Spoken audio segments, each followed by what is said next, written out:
बहुत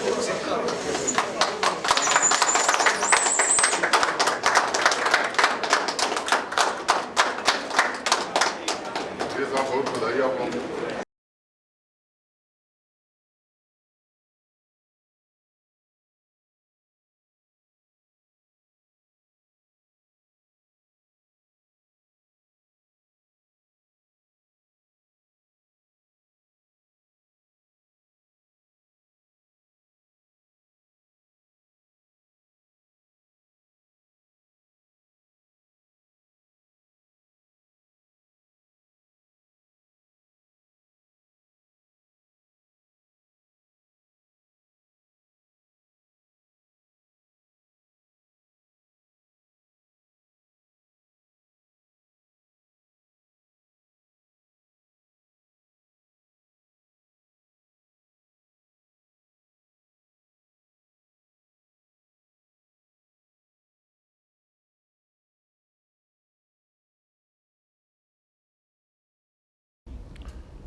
इस प्रतिष्ठित क्लब के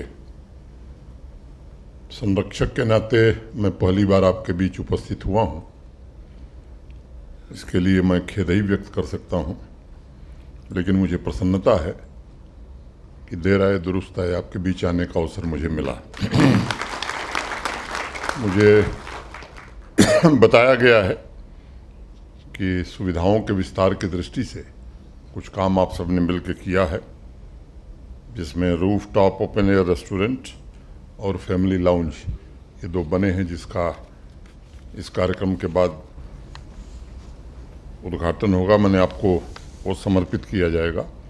इन दोनों सुविधाओं की मैं आप सबको हृदय से बहुत बहुत बधाई देता हूं और उम्मीद करता हूं कि जिन उद्देश्यों को लेकर के आप सभी इस क्लब से जुड़े हैं उसका सही तरीके से निर्वहन हो सकेगा।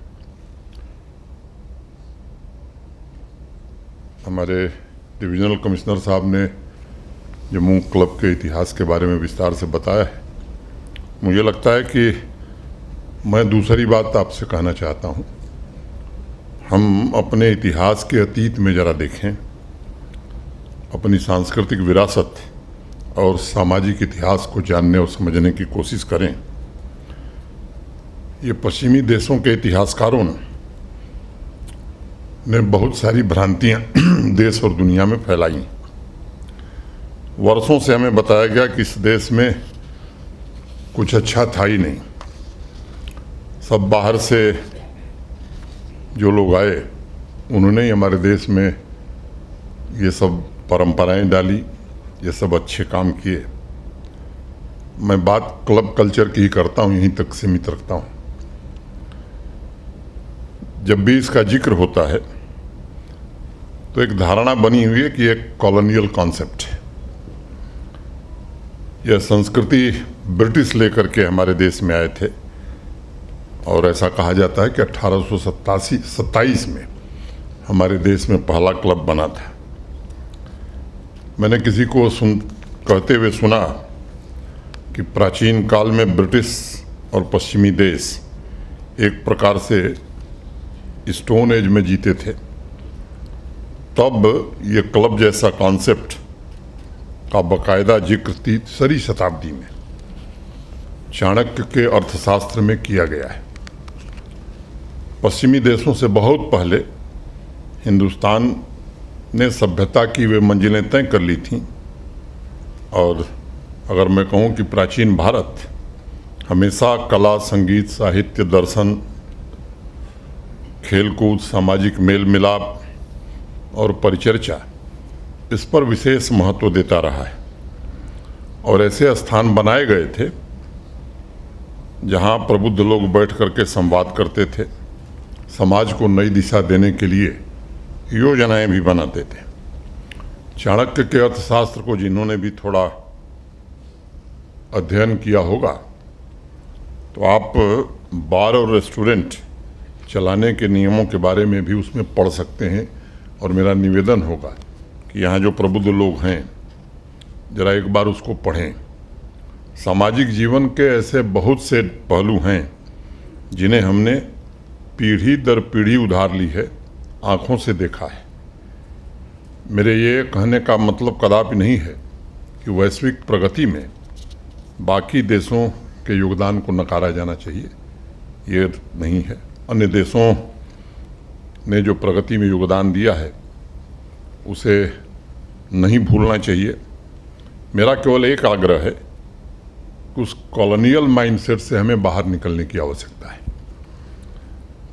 और जब हम आज़ादी का अमृत महोत्सव मना रहे हैं, देश को आज़ाद हुए 75 वर्ष हो गए हैं, तो अपनी विरासत के बारे में विचार करना, अपनी विरासत पर गर्व करना, समाज के विभिन्न वर्गों तक पहुंचने की जो आवश्यकता आज महसूस की जा रही है, इस पर हमें थोड़ा ध्यान देने की आवश्यकता है। अपनी संस्कृति को उधार की आंखों से देखना नहीं, बल्कि अपनी आंखों से देखना, अपनी दृष्टि से देखना, यह समय की आवश्यकता है।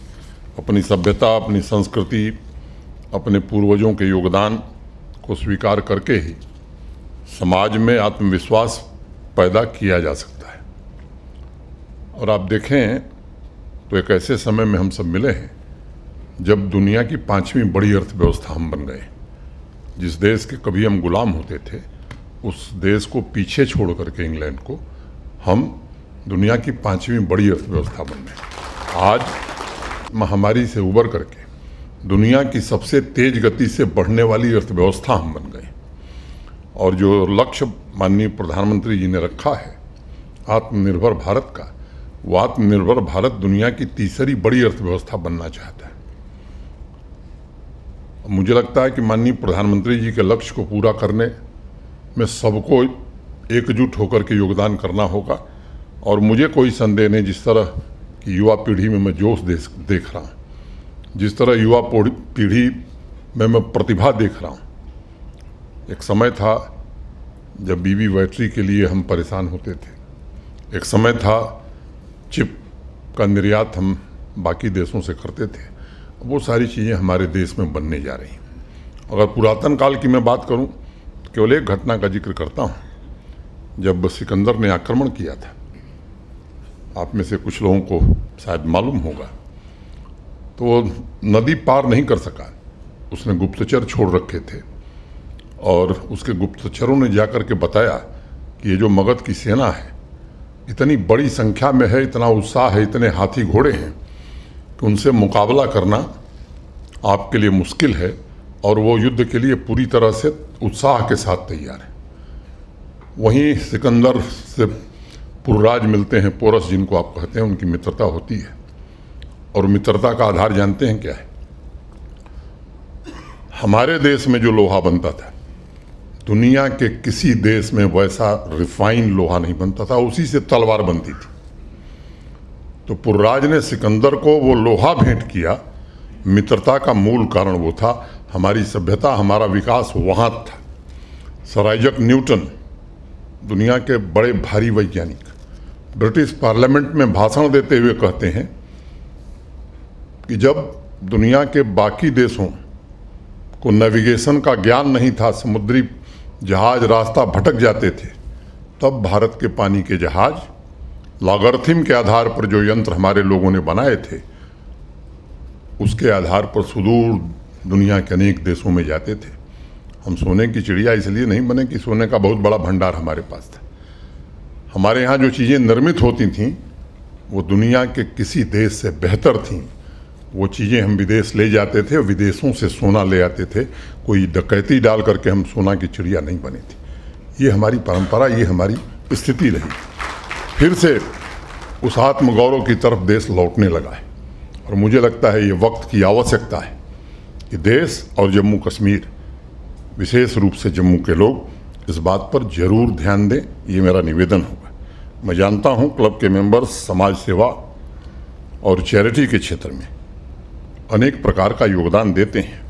मैं आप सभी के योगदान की भूरी भूरी प्रशंसा करना चाहूँगा और आपसे आग्रह करूँगा कि अपने सामाजिक सेवा के कार्यों में आप विभिन्न विषयों पर जागरूकता अभियान भी चला सकते हैं। आजकल समाज का मनोबल तोड़ने के लिए कुछ तत्वों द्वारा भ्रामक बातें फैलाई जा रही, जिन्हें समाज के प्रबुद्ध लोग, खासतौर से आप लोग, प्रभावी तरीके से काउंटर कर सकते हैं।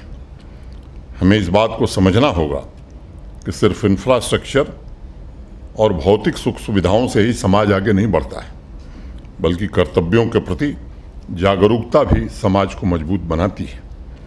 आए दिन कुछ तत्व ऐसा प्रयास करते हैं कि सामान्य जन की ऊर्जा, उनकी एकता भावी पीढ़ी के भविष्य को नुकसान पहुंचावे। आजकल एक कोशिश चल रही है प्रॉपर्टी टैक्स को लेकर के, संपत्ति कर को लेकर के, और कहा जा रहा है कि साहब सरकार ने प्रॉपर्टी टैक्स लगा दिया। मैं आपसे विनम्रतापूर्वक एक बात कहना चाहता हूं, देश का कोई राज्य, कोई संघ शासित प्रदेश, कोई शहर ऐसा है जहां ये नहीं है। जम्मू कश्मीर में भी पहले की चुनी हुई सरकारों ने विधानसभा में प्रस्ताव पारित करके, कानून बना करके भारत सरकार से झूठ बोला, पैसा लिया और बाद में मुकर गए। वो काम हम नहीं कर सकते। और जो फैसला किया गया सोच समझ करके, विवेकपूर्ण ढंग से, जिसमें जम्मू कश्मीर के व्यापारियों, नागरिकों के हितों का पूरी तरह से ध्यान रखा गया है। और मैं आपसे कहना चाहता हूं कि जम्मू और कश्मीर के शहरी क्षेत्र में रहने वाले जो लोग हैं, कुल घरों की संख्या अगर हम देखें तो 5,20,000 घर हैं। जम्मू शहर हो, श्रीनगर शहर हो, उधमपुर हो, कठुआ हो, अनंतनाग हो, बारामूला हो, कटरा हो, जितने शहर, उसमें से 2,06,000 घर ऐसे हैं जो 1,000 वर्ग फीट, माने लेस देन 1,000 स्क्वायर फीट, उन पर कोई टैक्स नहीं है, कोई कर नहीं है। अगर परसेंटेज आप निकालिए तो 5,20,000, 2,06,000 पर कोई टैक्स नहीं, तो 40% लोगों पर कोई टैक्स नहीं। अब दूसरा आंकड़ा मैं आपको बताता हूं, 2,03,600 ये ऐसे घर हैं जो 1,000 से 1,500 स्क्वायर फीट के हैं, लेस देन 1,500 स्क्वायर फीट। और इनको एक साल में जो अधिकतम टैक्स देना है वो 1,000 रुपया है पूरे वर्ष भर में। और वो भी 1,000 किसको देना है? जो जम्मू में रहता है या श्रीनगर में। और जम्मू श्रीनगर में रहने वाले हर व्यक्ति को नहीं, कुछ खास इलाके में उसका विवरण आपको उपलब्ध कराया जा सकता है। मेरे पास समय नहीं कि मैं एक मोहल्ले का गांधीनगर में कितना लगेगा ये बताऊं, ये मेरे पास समय नहीं।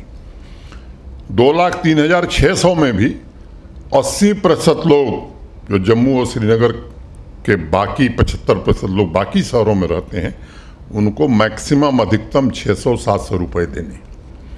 अब इसकी तुलना अगर मैं देश के बाकी शहरों से करता हूँ, मैं तुलना दिल्ली, मुंबई, चंडीगढ़ से नहीं कर रहा हूँ, मैं तुलना कर रहा हूँ हिमाचल के शिमला से, मैं तुलना कर रहा हूँ अंबाला से, मैं तुलना कर रहा हूँ देहरादून से, तो इसका 1/10 है, 10वां हिस्से से भी कम।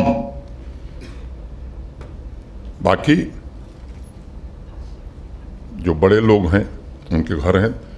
और मैं समझता हूं कि समाज के गरीब लोगों की सहायता करना आप करते हैं, और इसी टैक्स से सरकार चलती है, इसी टैक्स से आपका इंफ्रास्ट्रक्चर बनता है। आज 1 लाख करोड़ रुपए की हाईवे और टनल की प्रोजेक्ट जम्मू कश्मीर में चल रही है, 1 लाख करोड़ की। अभी मैं उम्मीद करता हूं कि मार्च में या अप्रैल में मल्टी मॉडल टर्मिनल का शुभारंभ हम सब करने जा रहे हैं।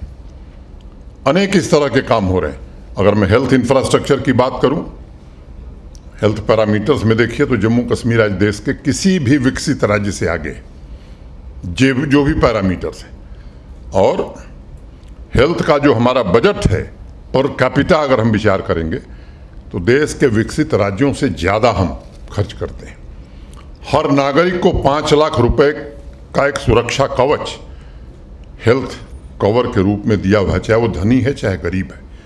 देश में ये योजना लागू करने वाले हम पहले जम्मू कश्मीर के लोग थे। माननीय प्रधानमंत्री जी ने इस के कारण ये योजना यहाँ हम लागू कर सके। अनेक इस तरह के काम किए जा रहे हैं। अब मैं व्यावसायिक भवनों की बात करता हूँ, कमर्शियल प्रॉपर्टीज़ की। कुल संख्या 1,01,000 है शहरी क्षेत्र में जो व्यावसायिक कमर्शियल कॉम्प्लेक्स है। उसमें 46,000 से थोड़े ज़्यादा ऐसे हैं जिनको वर्ष भर में अधिकतम 600-700 रुपए से कम देना है, और लगभग 30,700 ऐसे हैं जिनको एक साल में 2,000 से कम देना है, और 2,000 जम्मू श्रीनगर वालों को देना है, बाकी को थोड़ा उससे कम ही देना है। अब कल्पना कीजिए, रेहड़ी वाले से राहुल यादव यहाँ हमारे कमिश्नर बैठे हैं, वर्ष भर में 5,000 रुपया लेते हैं। क्यों कि 6,000? कितना है रेहड़ी वालों का? सर अलग-अलग है सर। टेंटेटिवली 4-5 हज़ार। अब रेहड़ी वाला जो सब्जी बेचता है वो 4,000 देगा वर्ष भर में, और हम 700 रुपया देने में हमको दिक्कत हो रही है। मैं जानता हूं कि आपको दिक्कत नहीं है, सामान्य आदमी को दिक्कत नहीं है, दिक्कत कुछ खास लोगों को है, जिन लोगों ने लंबे समय से यहाँ के कानून का दुरुपयोग करके आवाम की भावनाओं को भड़काकर अपने आने वाली 5 पीढ़ियों के लिए संपत्ति जमा की है। परेशानी उनकी है, और एक दूसरी मानसिकता की भी दिक्कत है। कुछ लोग जम्मू कश्मीर में ऐसे हैं जो इस मानसिकता में जीते हैं कि भारत को हम टैक्स क्यों देंगे। मैं आपसे विनम्रतापूर्वक निवेदन करना चाहता हूं, आपका कोई सुझाव है, मैं खुले दिल से आपके सुझाव का स्वागत करता हूं। अभी भी आपको लगता है कि इसमें और कोई बेहतर रास्ता बनाया जा सकता है, परिवर्तन के लिए हम तैयार हैं। प्रशासन किसी भी सामान्य व्यापारी, सामान्य नागरिक की बात सुनने को तैयार है, लेकिन ये मानसिकता कि हम भारत सरकार को कोई टैक्स नहीं देंगे, इस मानसिकता के आधार पर कुछ लोग यहाँ जीते हैं और वो लोगों को गुमराह करते हैं। ये मानसिकता बड़ी खतरनाक है, उस षड्यंत्र में फंसने की जरूरत नहीं है। कुछ लोगों को समझ में नहीं आता है कि वो क्या कर रहे हैं। पर्दे के पीछे कुछ ऐसे लोग हैं जो दूसरा खेल खेलना चाहते हैं। मैं आपसे निवेदन करना चाहता हूं, हमारे म्युनिसिपल कमिश्नर यहाँ हैं, डीसी हैं, आप जो भी चर्चा चाहें, जो भी सुझाव देना चाहें, आप इन्हें निश्चित रूप से सुझाव दीजिए। मैं आपको बहुत जिम्मेदारी से भरोसा देता हूं कि अगर वो वाजिब होगा तो यकीन मानिए उसे बांध लिया जाएगा। लेकिन जम्मू कश्मीर का विकास होगा कैसे? बिजली का इंफ्रास्ट्रक्चर, गर्मियों में क्या हालत होती थी, पिछले 2.5 वर्षों में ट्रांसमिशन और डिस्ट्रीब्यूशन की कैपेसिटी हमने काफ़ी मात्रा में बढ़ाई है। एक भ्रम पूरे देश में फैलाया गया कि हमारी उत्पादन क्षमता बड़ी है। 3450 मेगावाट बिजली का उत्पादन हम करते हैं, और आप में से शायद कुछ लोगों को मालूम होगा, इसमें से 7 महीने अधिकतम 300 मेगावाट ही उत्पादन है जम्मू कश्मीर का। देश के बाकी राज्यों से बिजली न ली जाए तो यहां 5 घंटे बिजली नहीं दी जा सकती है। तीसरी बात मैं आपको कहना चाहता हूं, पिछले 4 वर्षों में भारत सरकार से 20,000 करोड़ रुपया कर्जा लेकर के यहां के लोगों को बिजली दी गई है। अब बिजली का भुगतान, बिल का भुगतान नहीं करेंगे, इसमें कौन सी इज्जत है? अब ये व्यवस्थाएं कैसे चलेंगी? मैं आप सबसे आग्रह करना चाहता हूं कि इन प्रश्नों पर भी, ये हमारा राष्ट्रीय कर्तव्य है, इन प्रश्नों पर भी विचार करने की जरूरत है। और 900 करोड़ 800-900 करोड़ रुपए हर साल हम अपने बजट से अर्बन लोकल बॉडीज को देते हैं। आप देश के अनेक शहरों में जाते हैं, मैं बॉम्बे म्युनिसिपल कॉरपोरेशन की बात नहीं कर रहा हूं, अहमदाबाद के बारे में आप सब मुझसे बेहतर जानते हैं, आपका सीधा व्यापार से वास्ता है। अब रोज लोग आएंगे कि हमारे मोहल्ले की सड़क ठीक नहीं है, सीवरेज सिस्टम हमारा ठीक नहीं है, हमारी सुविधाएं और बेहतर होनी चाहिए, जरूर होनी चाहिए, लेकिन सर्विसेज के लिए, अच्छी सर्विसेज के लिए थोड़ा शुल्क देना, मैं समझता हूं कि ये सामान्य नागरिक को ये भी जिम्मेदारी उठानी चाहिए। और मैं आप सबसे आग्रह करूंगा कि इस विषय पर आप विचार करिए, जो भ्रांति है हमारी मदद करिए, लोगों को भी ये बात बताइए। और मैंने जैसा पहले कहा कि आपको लगता है कि इसमें कोई और बेहतर व्यवस्था बनाई जा सकती है, आप सुझाव दीजिए, हम आपको भरोसा देते हैं कि आपके उचित सुझाव को जरूर हम मानेंगे, जरूर लागू करेंगे। कल मैं टीवी देख रहा था, एक बड़े सम्मानित पढ़े लिखे सज्जन बोल रहे थे कि साहब बोझा डाल दिया गया है प्रॉपर्टी टैक्स का, कोविड से अभी इकॉनमी उभरी नहीं थी। मैं दूसरा तथ्य बताना चाहता हूँ, पूरे कोविड के दौरान देश के केवल 4 ही राज्य ऐसे थे, जम्मू कश्मीर यूटी है, जिनमें निगेटिव ग्रोथ नहीं थी। जम्मू कश्मीर की ग्रोथ, जीडीपी ग्रोथ कोविड के दौरान भी पॉजिटिव रही है। ये कोई सामान्य बात नहीं है। स्थितियां बदल रही हैं और मैं आप सबसे आग्रह करूंगा कि तकलीफ होती है कभी कभी, हर सवाल पर विरोध करना, विरोध के लिए विरोध करना, ये कुछ लोगों का स्वभाव है।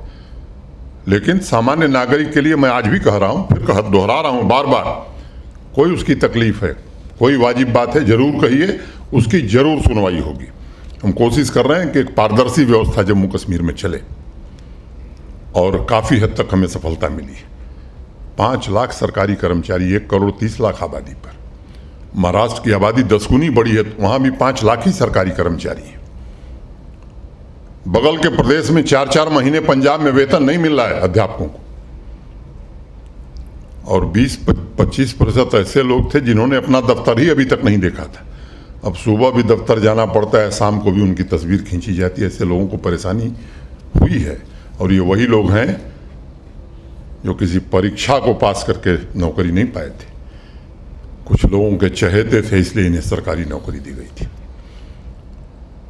जिस भी गलत आदमी का नाम आप जानते हैं, जिसने हमारे देश की एकता अखंडता को खतरे में डाला है, उसके परिवार का कोई न कोई एक सदस्य जम्मू कश्मीर प्रशासन में है।